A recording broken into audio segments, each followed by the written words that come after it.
연세 한국어 5 연세대학교 출판고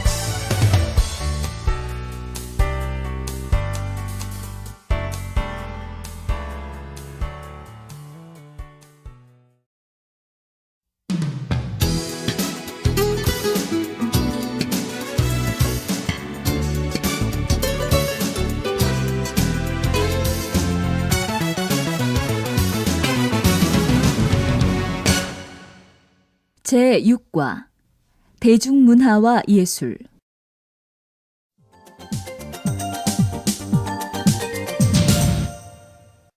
1항 한국의 대중문화 들으십시오. 어제 부산국제영화제에 다녀오셨다면서요? 네, 오랜만에 여러 나라의 다양한 영화를 접하고 왔어요. 참여국이나 출품된 작품들의 수준으로 봤을 때 이제 부산영화제는 세계영화제로 자리 잡은 듯 싶어요. 최근에 영화를 두루 관람하고 오셨다니 부럽네요. 뭐 눈길을 끌 만큼 특징적인 것이라도 있었나요? 한마디로 최근의 경향은 전통의 현대화라고도 할 수 있을 것 같아요. 흥미로운 소재는 시대와 장르를 넘나들며 색다르게 다루어지더라고요. 맞아요. 소설 춘향전도 영화는 물론이고 뮤지컬과 드라마로도 만들어졌죠. 역시 과거나 현재나 대중들의 사랑을 받는 소재는 변함없는 생명력을 지니고 있는 것 같아요.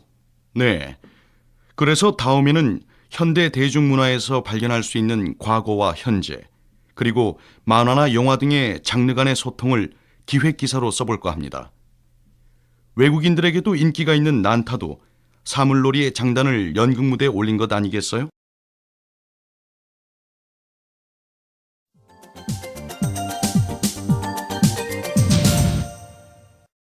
이항 한국의 전통 예술 들으십시오.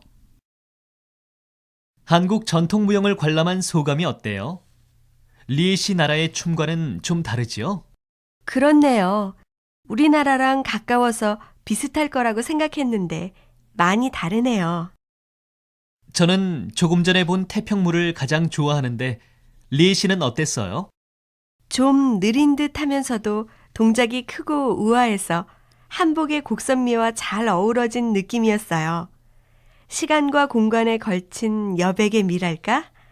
하지만 저는 태평무보다 사물놀이가 더 마음에 들던데요. 아, 사물놀이요? 관객들도 같이 어깨를 들썩거리면서 즐길 수 있어서 좋았지요. 네, 정말 인상적이었어요. 장구나 꽹과리를 빠르게 치는 신명나는 몸짓이 한국 전통 예술의 역동적인 면을 보여주는 것 같더군요. 근데 이번 사물놀이 연주자들은 개량 한복을 입고 나왔던데요. 요즘은 전통 예술도 옛 것만 고집하지 않고 현대화하거나 대중화하려는 노력을 많이 해요. 사실 대중에게 다가서지 못한다면 전통을 고수한들 무슨 의미가 있겠어요? 저는 옛날 그대로의 모습이 더 좋아요. 대중화나 현대화가 중요하니 어쩌니 해도 있던 그대로의 전통을 보존하는 것이 더 중요하다는 생각이 들기도 하고요.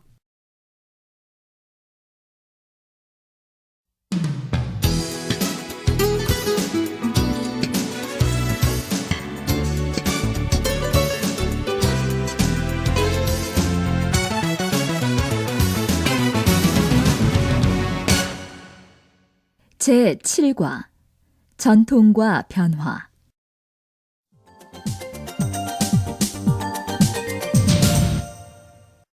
1항 가족의 변화 들으십시오. 정희 씨는 외동딸이고 집도 서울인데 왜 하숙집에서 살아요? 직장이 멀어서요. 집에서 다니자니 출퇴근 시간이 힘들고 가족 모두가 이사를 하자니 그것도 쉽지 않고 해서 저만 나와서 혼자 살아요. 왜요? 이상해요? 아니요, 이상하다기보다 한국은 성인이 되어도 결혼하기 전까지는 부모님이랑 같이 사는 게 일반적이라고 들어서요. 하지만 요즘은 많이 달라졌어요. 결혼 전에 독립하는 사람도 많아요. 가족의 형태도 많이 달라진 것 같고요. 1인 가구도 가족의 한 형태로 인정해야 된다는 말이 나올 정도니까요. 그러고 보니 혼자 사는 젊은이들도 많긴 하네요. 한국도 명절 때는 보통 고향에서 가족끼리 모인다고 하던데 요즘에는 그렇지 않은 건가요? 요즘 같은 저출산 시대에 자녀가 독립을 하면 가족끼리 얼굴 보기도 힘들 것 같아요. 그럴 리가 있겠어요. 역귀성이나 콘도 차례처럼 명절을 보내는 새로운 모습도 가족이 모이기 위해서 생각해낸 거잖아요. 혼자 사는 젊은이들이 많아지고 가족주의적 가치관이 약해졌다고 해도 가족이 중요하다는 건 부정할 수 없지요.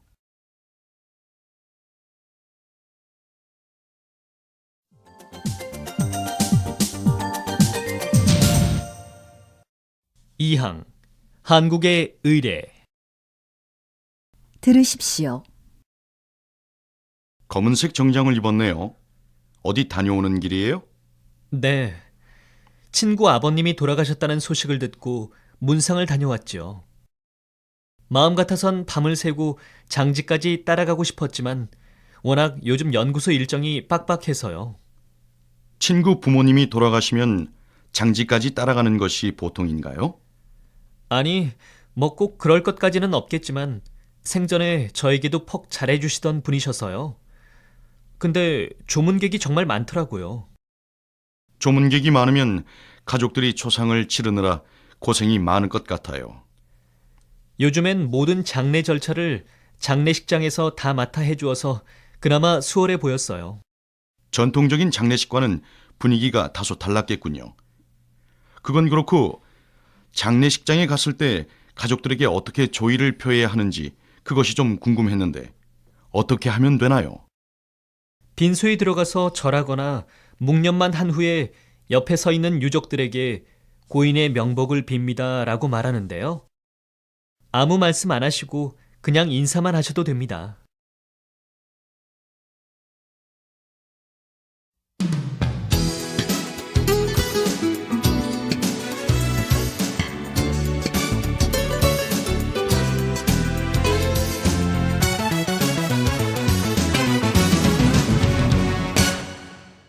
제8과 삶과 배움.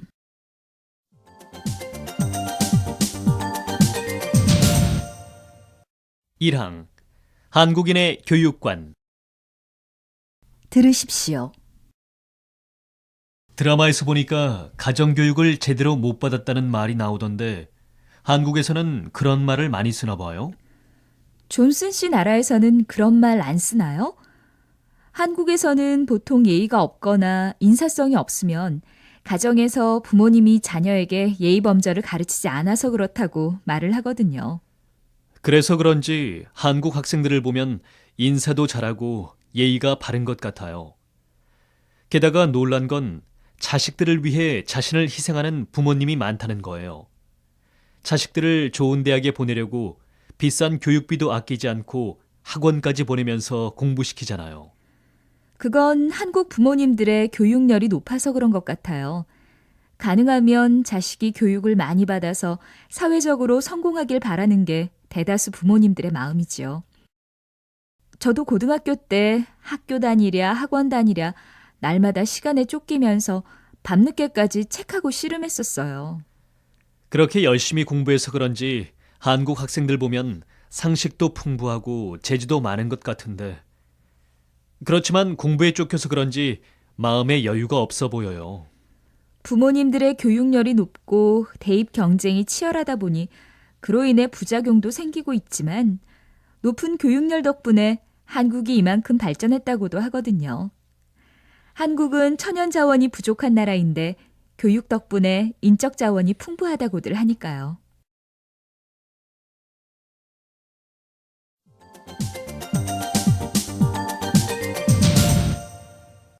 이항 평생학습. 들으십시오.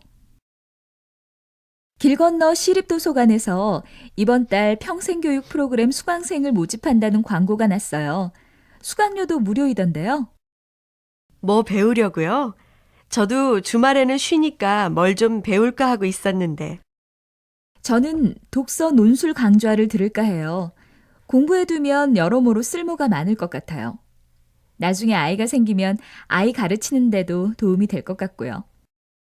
우리 하숙집 아주머니는 구청 복지관에서 한복하고 조각보를 배우신다고 하더라고요. 벌써 중급 과정은 끝내고 고급 과정이래요. 지도자 과정까지 마칠 계획이신가 봐요. 연세도 많으신데 열의가 대단하세요. 멋있는 분이네요. 요즘은 나이가 들어서도 끊임없이 배우고 자신을 개발하려는 사람이 많아진 것 같아요. 맞아요. 그렇게 하지 않고서는 삶의 질이 향상되기 어렵죠. 다양한 학습 기회를 제공해주는 평생 교육이 이제는 필수적인 것이 된 것 같아요. 그래요. 평균 수명이 길어진 만큼 의미 있는 노후 생활을 위해서라도 뭔가 준비를 해야겠죠.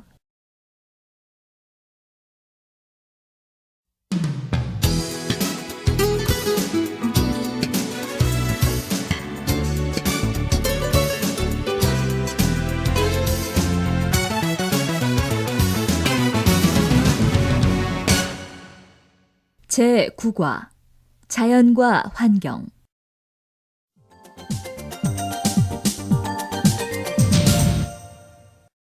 1항 인간과 자연. 들으십시오. 리에 씨, 얼굴이 아주 많이 탔네요. 아참, 이번 방학에 히말라야에 다녀오셨죠? 네, 꼭 한번 가보리라 꿈꾸던 곳이었거든요. 역시 말로 형용할 수 없으리만치 멋지더군요. 구름 위에 우뚝 솟은 모습이 아직도 눈에 선해요. 등산을 자주 하시는 리에 씨가 그렇게 반할 정도라니 정말 대단한가 보군요. 산을 오르는 일은 언제나 산의 정기와 맑은 향을 느낄 수 있어 좋죠. 리에 씨, 이번에야말로 이런 산의 정기와 향을 만끽하셨겠네요. 글쎄요. 그렇게 즐기기에는 그 자연의 위용과 풍모가 너무 장엄해서요. 뭐랄까, 태초 그대로인 자연의 험준한 산세에 눌려 압도당하는 기분이랄까? 인간이란 게 얼마나 보잘것없는 존재이던지요. 와, 거대한 자연의 경이로움에 압도되셨군요. 저도 지난번 아마존에서 유유히 흐르는 물줄기를 보며 자연이란 결코 인간이 넘볼 상대가 아님을 느꼈거든요. 그럼요. 저는 까마득한 산 정상을 채 못 넘고 흩어져 버리는 새떼들을 보는 순간 숨이 막히더라고요. 사실 이런 자연과 비교하면 인간이란 존재는 너무 작고 미약한 것 같아요.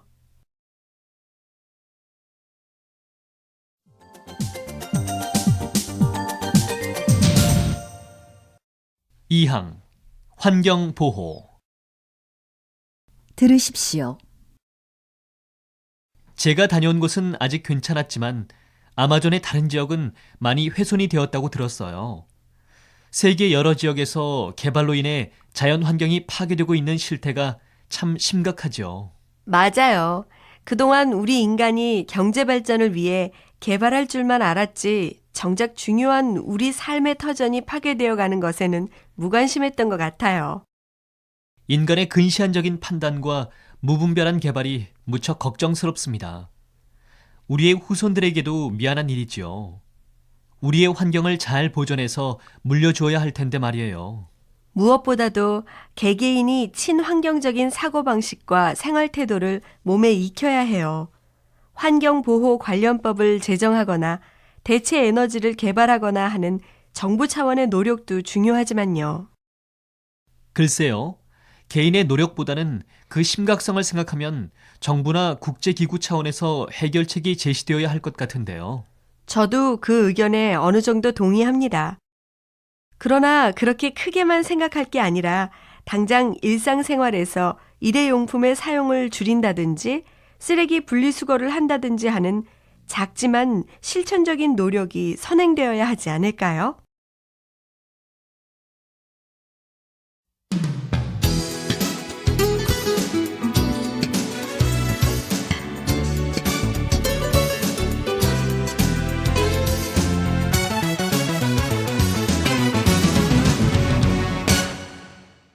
제10과 개인과 공동체.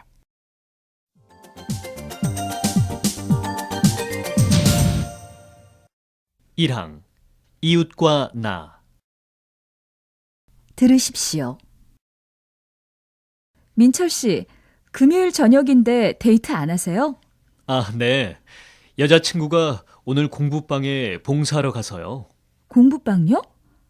아, 생활이 어려운 집 아이들을 무료로 가르쳐 주는 거 말이죠? 저도 대학생 때 해볼까 했었는데 자신이 없더라고요. 해보지 그랬어요. 사실 저도 여자친구랑 같이 대학생 때 했었어요. 그때는 공부방에 가서 살다시피 했는데 직장 생활 하다 보니 틈이 안 나네요. 요즘은 한 달에 10,000원씩 결식 아동을 후원하는 재단에 기부를 하고 있어요. 적은 돈이지만 십시일반이라고들 하니까요. 어머, 그래요? 전 왠지 기부는 좀 많은 돈을 해야 한다는 생각이 들어서 생각도 못 했는데. 그렇게 생각하기 쉬운데 홍수 때 전화로 1-2,000원씩 수재 의연금을 내기도 하잖아요. 돈 액수가 문제가 아니라 이웃과 더불어 살아간다는 마음이 중요한 게 아닐까요? 하긴 아무리 가진 것이 없다 해도 나눌 것은 있다고들 하죠. 저도 이제부터 적은 돈이라도 기부할까 봐요.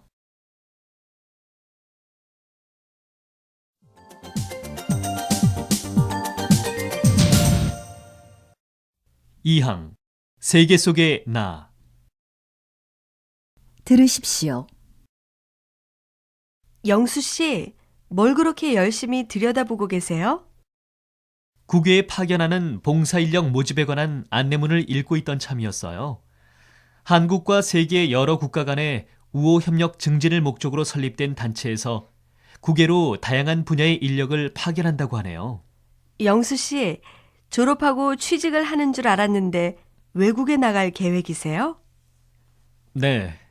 얼마 전에 방송된 다큐멘터리를 통해 국제 난민 구호 활동을 하는 젊은이들이 많다는 걸 알게 됐거든요. 취직을 1-2년 미루더라도 젊었을 때 뭔가 뜻있는 일을 해야겠더라고요. 그래서 요즘 이것저것 알아보고 있어요. 국외로 나가면 견문도 넓힐 수 있을 것 같고요. 정말 좋은 생각이네요. 하긴 요즘은 세계가 점점 좁아져서 지구촌이란 말이 진짜 실감나요. 그런데 어느 나라에 가고 싶으세요? 제가 도움이 될 수 있는 곳이라면 어디든지 상관없습니다. 봉사를 함으로써 남을 도울 수 있고 저도 배우면서 성장할 수 있을 것 같아요.